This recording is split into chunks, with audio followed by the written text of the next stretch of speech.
ये अब नहीं का मतलब है abandoned brides by NRI husbands internationally.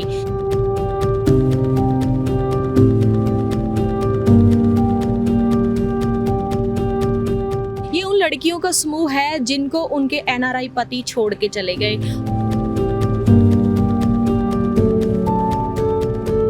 मैं चाहती हूँ कि पढ़ लिख के उसके सामने जाऊँ।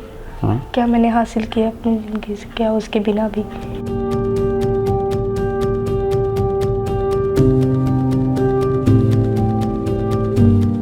कितने कितने साल से वेट कर रही हैं, अपने हस्बैंड्स की वेट कर रही हैं कि कब आएगा, उनको लेके जाएगा।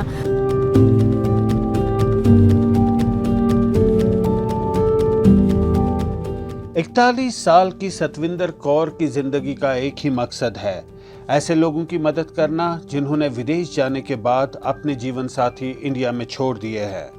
लुधियाना की रहने वाली सतविंदर को कई साल तक इसी समस्या से जूझना पड़ा था। सतविंदर की शादी 2009 में पंजाब में हुई थी, लेकिन शादी के कुछ ही समय बाद उनका पति यूक्रेन काम करने चला गया और वहीं पर सेटल हो गया। वहां जाकर उसने तरह तरह के बहाने बनाकर सतविंदर को पहले अपनी जिंदगी से निकाला और फिर अपनी प्रॉपर्टी से भी बेदखल कर दिया। लेकिन सतविंदर ने हार नहीं मानी। उसने अपने हक के लिए लड़ाई लड़ी और पति के खिलाफ केस कर डाला। कई साल केस चलने के बाद आखिरकार म्यूचुअल अंडरस्टैंडिंग के साथ 2022 में सतविंदर का डिवोर्स हो गया। पहले उन्होंने पता मुझे क्या किया था, मुझे इमोशनली ब्लैकमेल किया। इमोशनली ब्लैकमेल करने के बाद मेरा सामान, जो प्रॉपर्टी थी, मेरे पापा ने बेड, टीवी जो भी दिया था, वो निकाल के मुझे रेंट के मकान में छोड़ गए। और मैं इतनी पतिव्रता हो गई कि उसके पीछे पीछे चल दी कि जहाँ वो लेके गया ठीक है, मम्मी पापा ने ढूंढ के दिया, जैसा बंदा है वैसा उसके पीछे पीछे चलना। लेकिन वो बंदा मुझे वहां पे छोड़ के 1 महीने के बाद फिर चक्कर हो गया, दोबारा अब्रॉड चला गया। पहले आया था मेरे को घर से निकालने, उसकी फैमिली के साथ रहती थी मैं। तो फिर मैं अभी लड़कियों को गाइड करती हूँ, डिसोन करे, कुछ भी करे, ससुराल से मत निकलो। तो आपके कहने का मतलब ये है कि ये एक झांसा है, एक टैक्टिक है कि उसको बाहर जाना था तो उसने आपका सामान, चलो वो पहले बाहर गया था, ठीक है। 4.5 साल के बाद मेरे को निकालने आया, इमोशनली ब्लैकमेल करके मेरे को घर से निकालने आया। तब तक कोई झगड़ा नहीं हुआ था, कोई पंचायत नहीं हुई थी हमारी। उनके पेरेंट्स के साथ रहती थी, कुछ मतलब ही नहीं था। मैं आती थी, जॉब करती थी, उसके घर पे रहती थी, कोई चक्कर ही नहीं था। लेकिन जब वो आया, उसने मेरे को इमोशनली ब्लैकमेल किया, मेरा सामान उठाया कि अब मैं नहीं जाऊंगा, अब तुम्हारे साथ ही रहूंगा रेंट के मकान में। मैंने कहा चलो, अमीरी गरीबी तो आती रहती है, इसमें कौन सी बड़ी बात है, निकाल दिया तो निकाल दिया, कोई बात नहीं, हम कमाएंगे, बना लेंगे। लेकिन वो बंदा वहां से चला गया वापस और तो प्रॉपर्टी से बेदखल करवा गया। अब मुझे पता है कि बेदखल जो मर्जी किसी को बेदखल करे, खून के रिश्ते कभी बेदखल नहीं होते। कि कोई भी लड़का हो, लड़की हो, बेदखली का कोई मतलब नहीं होता। अपने ससुराल से मत निकलो। फिर उसके बाद आपने क्या किया? उसके बाद मैंने कोर्ट में केस फाइल किया, तो सुनवाई नहीं होती थी। अभी पुलिस में जाते थे तो 2 साल तक FIR नहीं हुई। जब ये ग्रुप बनाया, झंझट खड़ा किया, सरकार के नाक में दम किया, तब जाके FIR होनी स्टार्ट हुई। फिर उस FIR पे मजीद कोई कार्रवाई हुई है? हाँ हो गई। अब तो मेरा फिनिश हो गया, अब मेरा मतलब डाइवोर्स हो गया, म्यूचुअल अंडरस्टैंडिंग के साथ हुआ, जैसे मर्जी करके। लेकिन लाइफ तो स्पॉइल होगी ना 14 साल की। अब 41 ईयर की एज हो, अब मैं क्या करूंगी बताओ? अपने तजुर्बों से सीख लेकर सतविंदर ने एक NGO खोल दी। अब नहीं वेलफेयर सोसाइटी का मकसद परेशानी झेल रहे लोगों की रहनुमाई करना है, जिनके जीवन साथी उनको छोड़कर विदेश चले गए और वहीं सेटल हो गए। अब तक इनके पास 900 के करीब केसेस आ चुके हैं, जिनमें 800 औरतें और 100 मर्द शामिल है। सतविंदर ऐसे लोगों की अपनी टीम के अन्य लोगों के साथ काउंसलिंग करती है और उनको अपने अधिकारों के बारे में जानकारी देती है। मैं अभी लोगों को हम काउंसलिंग करते हैं, मेरी टीम है, पूरे पंजाब में हम काउंसलिंग करते हैं। तो हम उन लोगों को गाइड करते हैं कि अपनी जो लाइफ है स्पॉइल होने से पहले, अगर 2 पार्टियों में हो गया, नहीं बनेगी, फाइनल हो गया, नहीं बनेगी, तो टेबल टॉक पे ना फिनिश कर लो। कोर्ट कचहरी और पुलिस के चक्करों में मत पड़ो, अगर पड़ोगे तो खत्म। लेकिन जैसे आपने बताया कि कोई झांसा देता है, वो तो तब होगा ना टेबल टॉक, जब एक क्लियर माइंड हो के ऐसे खत्म करना है। लेकिन जब किसी ने झांसा दिया, सामान निकाल के रेंट पे लगाया, वो तो एक चाल है। चाल में तो फंस सकता है कोई भी, उसको कहाँ पता है कि लेकिन सरकार देखो, पुलिस वाले जो भी एफआईआर करते हैं 406 की करें, 498 की करें या 420 की करें, वो बोलते हैं लड़की को कि तू पूरे प्रूफ दे कि तुम्हारे साथ 420 हुई है, तुम्हारे साथ तुम्हारा 406 बनता है, जब कुछ भी तुम्हारे साथ हुआ। जब हम शादी करते हैं तब हम कपड़ों के बिल या फिर हम होटल के बिल, प्लेट सिस्टम का बिल थोड़ा ना लेते हैं। जब कोई माँ बाप शादी करता है वो थोड़ा ना लेता है कि ये सोच के शादी करता है कि मेरी बेटी की मैं शादी करने जा रहा हूँ और मुझे ये बिल चाहिए होंगे, क्या पता मुझे मेरी लड़की को कल ऐसा हो जाए। लेकिन जब पुलिस में हमें प्रूफ देने पड़ते, प्रूफ करना पड़ता है, हमें हमारी इनोसेंट प्रूफ करनी पड़ती है, तो हमें वो सब बिल वहां पे देने पड़ते हैं, तब जाके वो मानते हैं कि आपने उनको नहीं कहा कि फिर शादी क्यों की? अगर यही सब करना था तो शादी क्यों? तो मानते नहीं है। वो कह रहा मैंने कहाँ किया, ये तो टाइम की प्रॉब्लम है, टाइम की वजह से ये सब हो गया, बस हो गया, अब फिनिश करो, अब I don't want to continue my life with you because I want to settle here. हर साल पंजाब से हजारों लोग विदेश चले जाते हैं। इनमें ज़्यादातर छात्र या काम की तलाश करने वाले लोग होते हैं। कई लोग विदेश जाकर वहीं सेटल हो जाते हैं और विदेश को ही अपना घर बना देते हैं। जहां विदेश जाना कई लोगों और उनके परिवारों के लिए किसी सपने के पूरा होने के बराबर है, वहीं ये कई लोगों के लिए काफ़ी परेशानी और गम का कारण बन जाता है। कई लड़के शादी में मिली दहेज की रकम को विदेश जाने के लिए इस्तेमाल करने के बाद कभी लौटकर वापस नहीं आते हैं और पीछे छोड़ जाते हैं पत्नी और परिवार। एक अनुमान के मुताबिक पंजाब में 30,000 ऐसे मामले पाए जाते हैं।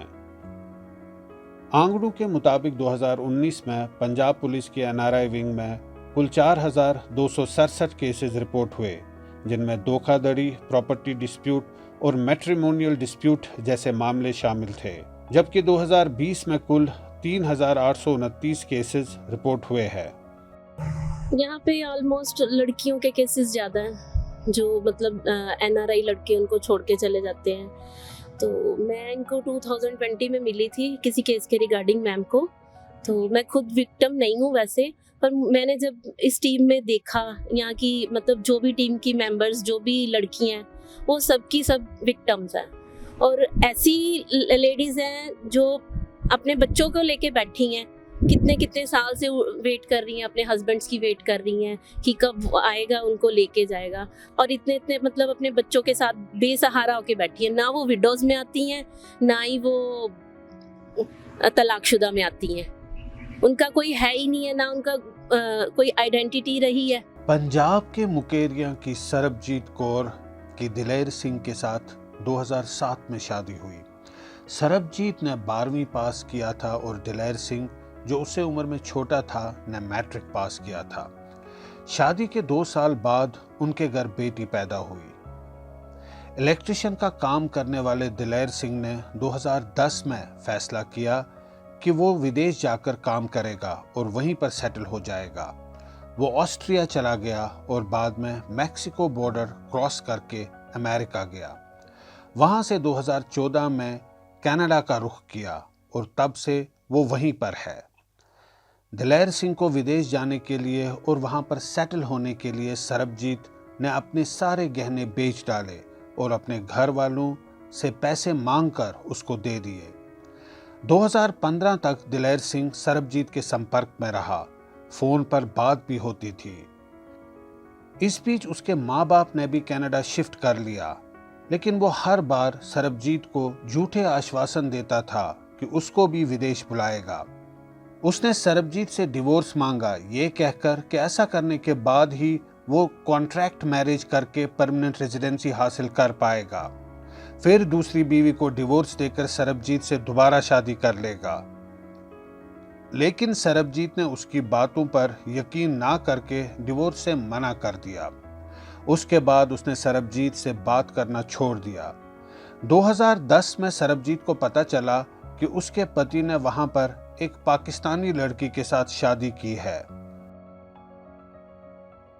2018 में मैं एनआरआई को पेश हुई चंडीगढ़ में, गर्ग सर के पास पेश हुई। उन्हें मैंने बताया कि मेरे, हाँ, कि मुझे ये सारा कुछ बता दिया अपने कि ऐसी कंडीशन है मेरी। उन्होंने फिर कि उस टाइम ये ना कि जब हम लोग NRI केस करते हैं फाइल तो 498 की धारा लगती है, कोई 420 नहीं लगाता। 498 की धारा लगी, चलो मैंने सब किया, अपने इन लॉज मेरे छुट्टी आए, उनके खिलाफ भी थी कंप्लेंट क्योंकि वो भी तो इन्वॉल्व थे। बट उस टाइम मेरे पास ऐसा था कि मेरे पास प्रूफ नहीं था कि इसने शादी कर ली है, कोई प्रूफ नहीं था। 2016 के बाद इसने मेरे से बात करनी भी बंद कर दी, कोई खर्चा नहीं, उल्टा मेरे ऊपर ही कीचड़ उछालना, जो भी पंजाबियों की मेन होती है कि हाँ भाई इसके करैक्टर को ख़राब कर दो, वो सब कुछ करते रहे। इस घर में रहती हूँ, यहीं पे शादी करके आई हूँ, लेकिन मेरे ऊपर भी चोरी का पर्चा करा दिया कि ये हमारी बहू नहीं है, मेरी पत्नी नहीं है। मैं खुद से उससे बात करती थी, जो वो लड़की जिससे उसने शादी की, माफिया नाम है उसका। मैंने उसे सोशल मीडिया पे सर्च किया, मुझे जब पता चला कि कोई माफिया नाम की लड़की है जिसके साथ मैंने सर्च किया, उससे बात भी की, उसे सारी अपनी सिचुएशन बताई कि ये मेरे से शादी है, इसकी बेटी भी है छोटी, लेकिन उसने मेरी बात नहीं मानी। उसने क्या बोला? उसने यही बोला कि नहीं ये तो बोलता है कि मेरी वाइफ खूबसूरत नहीं है, मेरा ज़बरदस्ती मैरिज की गई है, हमारे घर में काम करती थी, ये काम करने वाली थी और मेरे साथ रिलेशन में आ गई, इस रिलेशन में बेटी पैदा हो गई। अच्छा। तो मजबूरन मुझे रखना पड़ा। जो पाकिस्तानी औरत से शादी की, अब उसी के साथ सेटल, उसी के साथ, अब उसकी नई फैमिली है जो भी है। तो बेटी ने खुद कहा था कि आंटी मेरे पापा से बात करवा दो, कि मैंने अपने पापा से बात करनी है। तो उस टाइम उस औरत ने ये जवाब दिया था कि तुम्हारे पापा बोलते हैं इंडिया में मेरा कोई नहीं है, मैंने बात नहीं करनी, मेरा इंडिया में कोई नहीं है। यानी वो अपने पेरेंट्स को ले गया, अब उन्होंने एक तरह से ये घर भी छोड़ दिया। घर भी छोड़ दिया अब उनको। इस घर में तो मुझे काफ़ी तंग परेशान भी किया गया कि चलो इसे इतना ज़्यादा प्रेशराइज किया करें कि ये खुद ही छोड़ के चली जाए, लेकिन अब मेरी बेटी है, मैं उसे लेके कहाँ जाऊँगी। सरबजीत का कहना है कि परमानेंट रेजिडेंसी हासिल करने के लिए दिलेर सिंह ने झूठे साइन करके फर्जी डिवोर्स पेपर बना दिए। 13 साल से अलग रह रही सरबजीत का मानना है कि उसकी लड़ाई अब अपने हक के लिए कम और उसकी 12 साल की बेटी के लिए ज़्यादा है, जिसको उसके बाप ने न तो कभी देखा और न ही कभी अपनाया। बेटा क्या नाम है आपका? एकम। 9th क्लास में पढ़ते हो, क्या बनना चाहते हो बड़े होकर? डॉक्टर। क्यों? मैं चाहती हूँ कि पढ़ लिख के उसके सामने जाऊँ, क्या मैंने हासिल किया अपनी ज़िंदगी से, क्या उसके बिना भी।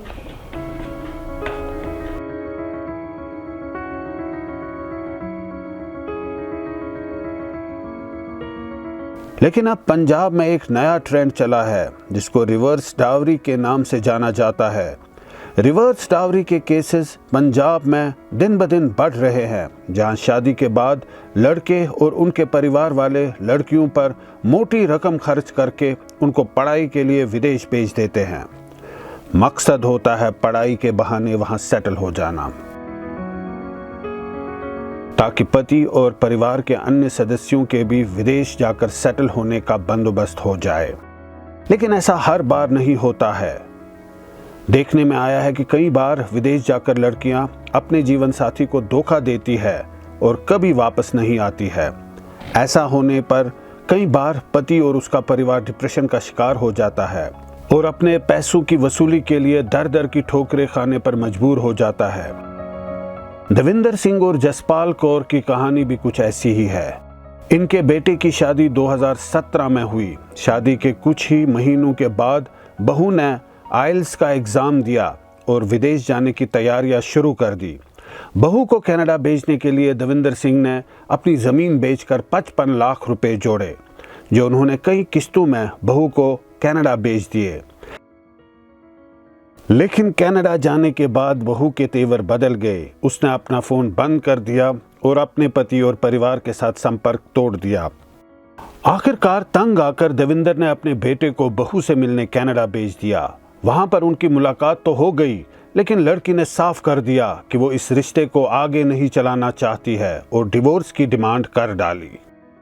जब परिवार ने पैसे वापसी की बात की तो वो साफ मुकर गई। अब परिवार की कोशिश है कि सेटलमेंट के तौर पर अलग होने से पहले पैसों के बदले कम से कम वो अपने पति को कनाडा की परमानेंट रेजिडेंसी हासिल करने में मदद करे। आप उनके उसके घर वालों के पास गए, उस लड़की के घर वालों के पास आपने उनसे हाँ बात की? जी, ਅਸੀਂ ਉਹਨਾਂ ਦੇ ਪਿੰਡ 'ਚ ਗਏ, ਸਰਪੰਚ ਨੂੰ ਕਿਹਾ ਵੀ ਤੁਸੀਂ ਇਹਨਾਂ ਨੂੰ ਕਹੋ ਵੀ ਇਹ ਗਲਤੀ ਆ ਵੀ ਤੁਸੀਂ ਮੁੰਡੇ ਨੂੰ ਪੀਆਰ ਕਰਾਓ, ਪਰ ਉਹ ਕੁਛ ਨਹੀਂ ਜਵਾਬ उन्होंने ਦਿੱਤਾ। कुछ नहीं ਸਾਨੂੰ ਦੱਸਿਆ पूरा महीना 1.5 महीना। उसके घर वाले भी उसका ही साथ दे रहे हैं? हाँ जी, घर वाले को पैसा मिलता है। तो अब आपका लड़का भी कनाडा चला गया, वो अलग से है, अपना काम कर रहा है, हाँ? वो अलग से अपना काम कर रहा है। अब आप चाहते हो कि कम से कम वो ये तलाक वापस लेके ये जो 50 लाख है इसके बदले एक पीआर के लिए उसके अपने लड़के को करा दे, वो अपनी लाइफ करे जिएगा, ये अपनी लाइफ जिएगा, लेकिन कम से कम ये सेटलमेंट हो जाए। कितने मर्जी शादी करे, जो कोई चक्कर नहीं है, उसको पीआर तक करा देना। अगर तो नहीं मानी तो फिर कार्रवाई करेंगे, कोई बात कानूनी कार्रवाई करांगे जी। हाँ जी। पंजाब में हर साल हजारों की तादाद में लोग विदेश जाते हैं। इनमें कई लोग ऐसे भी शामिल हैं जो वहीं पे सेटल हो जाते हैं और पीछे छोड़ जाते हैं अपने जीवन साथी को। इस तरह के कई मामले रिपोर्ट होते हैं, लेकिन कई मामले हैं जो रिपोर्ट नहीं होते हैं। ज़रूरत है कि इस समस्या को गंभीरता से लिया जाए ताकि ऐसे मामलों पे रोक लगे। अमृतसर से हारिस तोगू के साथ जफर इकबाल, मोजो स्टोरी के लिए। It's great to see you here. Thank you for watching our work. If you haven't subscribed yet, don't forget to click the bell icon and subscribe to Mojo Story and support independent, robust journalism.